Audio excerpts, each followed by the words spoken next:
Welcome here Mr. Kenneth Shinozuka from Sensa RX, who I think will change the world in 5 minutes, according to the program. So please, welcome.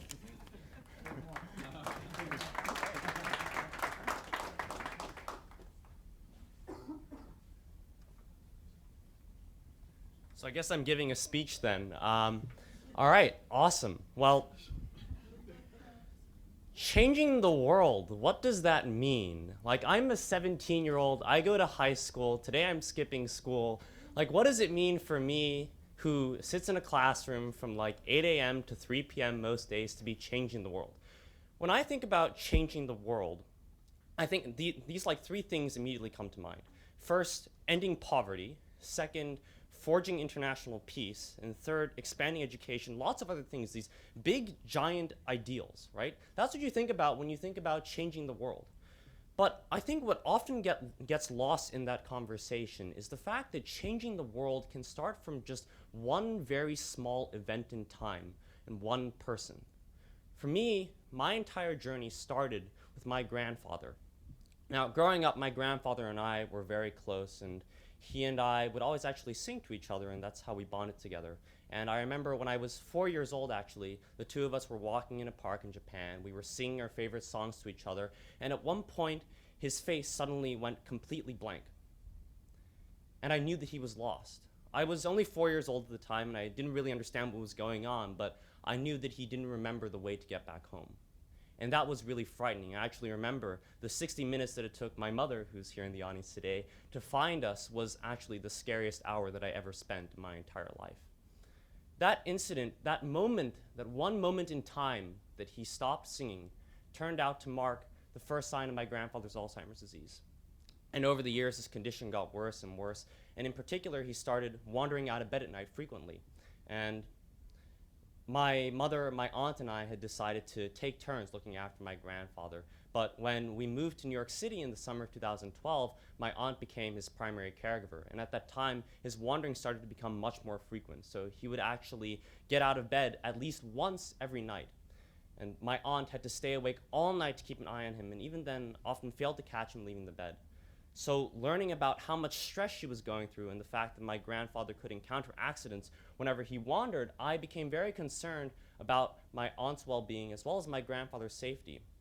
And one night, I was trying to think of a solution, and I also happened to be on night watch for Grandpa. This is when I'd returned back home to California for Thanksgiving break. And I remember seeing him stepping out of the bed, and then the moment his foot landed on the floor, I had this sort of eureka moment. I saw the solution to my family's problem. I thought, why don't I put a pressure sensor under the heel of my grandfather's foot? And as soon as he steps onto the floor, the pressure sensor would detect an increase in pressure and then send an alert to my aunt's smartphone, waking her up. And that was the initial idea, and it took a long time for me to pursue the idea. I had to encounter several challenges that I didn't anticipate, including making a very thin and flexible pressure sensor, creating a circuit that could wirelessly communicate with a smartphone app that could essentially like transform the caregiver's smartphone into a remote monitor. These were all things that I had to go through. And it was just such a stressful experience, and there were so many challenges involved in it.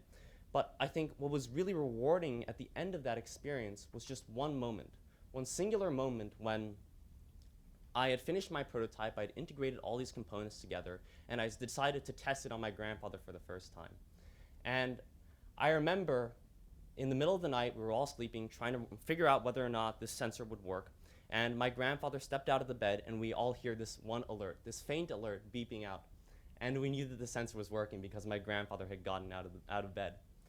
And I just really felt at that moment, not only that technology could change lives for the better, but also just that the fact that my sensor could bring my entire family peace of mind in just that one moment really made me feel like my entire experience was very rewarding.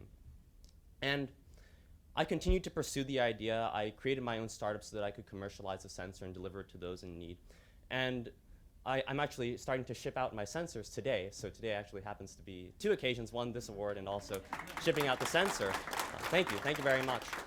But I guess my point is that these big moments that define us, that define changing the world, which by the way, I don't think my sensor deserves that title in any way whatsoever, but these big moments of changing the world are all actually, when you think about it, really small.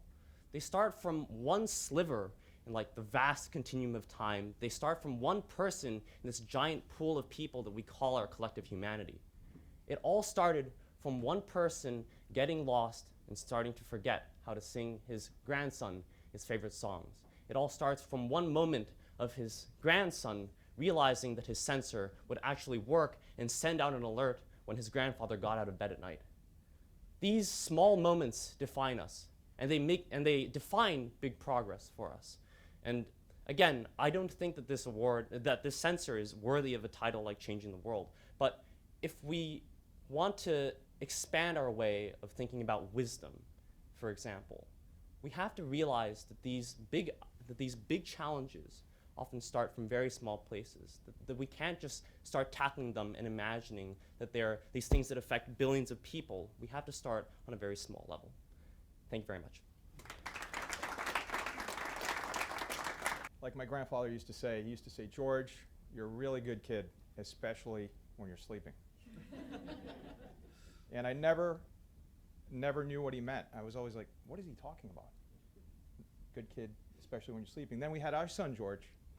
And believe me, when he's sleeping, I see he's a really good kid. So it all came together. My grandfather also developed Alzheimer's. And this story is a powerful one.